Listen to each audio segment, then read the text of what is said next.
Okay, ladies and gentlemen, please take your seats. The show's about to begin on June 9th. Let's talk about the upcoming public hearings regarding the insurrection. Because justice matters.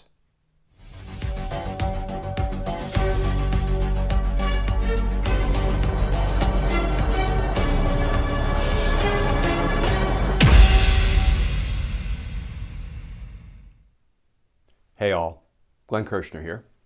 So the House Select Committee investigating the insurrection just announced that public hearings will kick off on June 9th. But in the meantime, the January 6th committee's investigative work continues. Here's the new reporting from Hugo Lowell of The Guardian. Capitol attack panel set to issue letters to Kevin McCarthy and other key Republicans.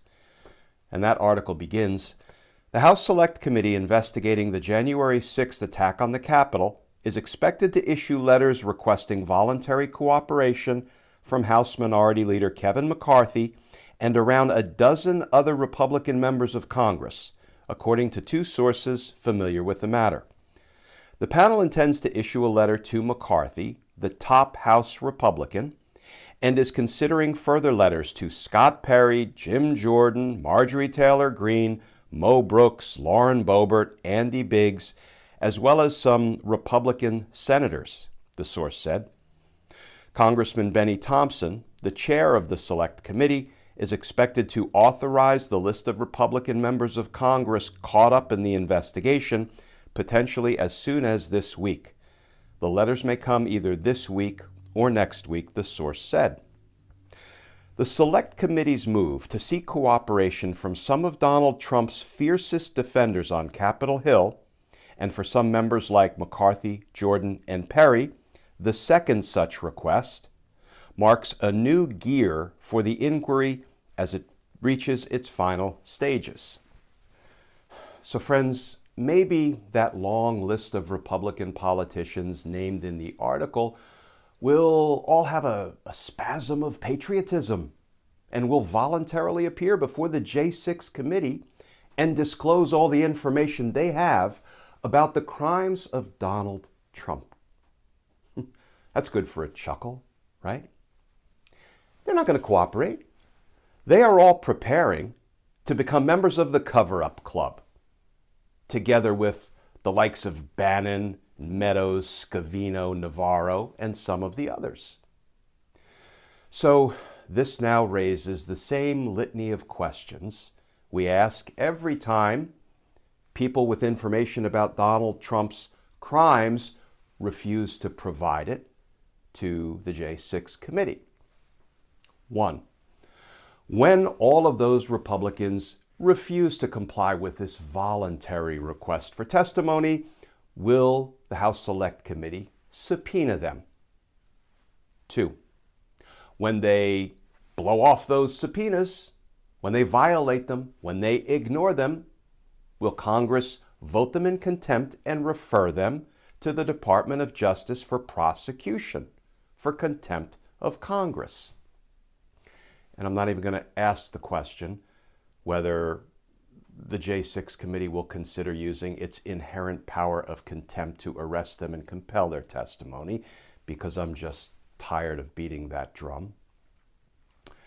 The next question, when they are referred to the Department of Justice for criminal prosecution, will they be prosecuted for their crimes against Congress? Contempt of Congress? Because of the 4 people who have already been referred by Congress to the Department of Justice for criminal prosecution, only one is actually being prosecuted, Steve Bannon.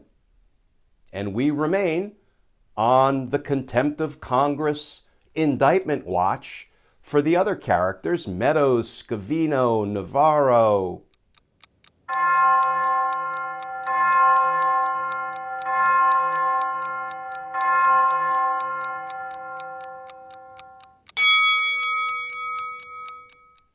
So after that series of questions, will they be subpoenaed when they refuse to voluntarily cooperate? When they violate the subpoena, will they be voted in contempt of Congress and referred to for prosecution? Will the Department of Justice prosecute them for those crimes? And then here is what is perhaps the most important question at the end of the day.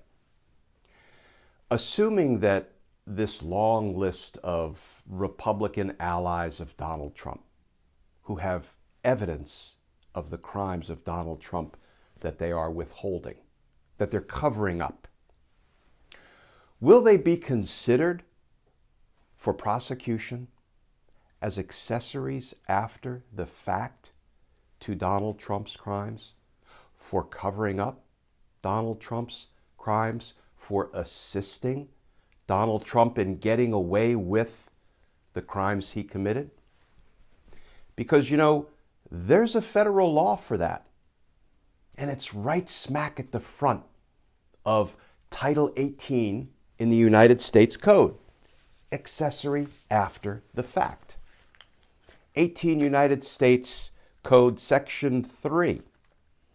Whoever, knowing an offense against the United States has been committed, assists the offender in order to prevent his apprehension, trial, or punishment, is an accessory after the fact and may be imprisoned for their crimes.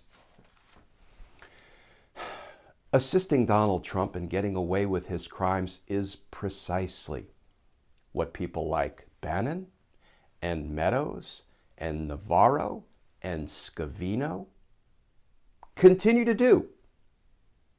And now perhaps they will be joined by a long list of their Republican buddies who may also refuse to comply with the J6 committee's request for testimony, refuse to comply with subpoenas, and choose to cover up Donald Trump's crimes, choose to become members of the cover-up club. And we've all heard the saying, if the crime don't get you, the cover-up will.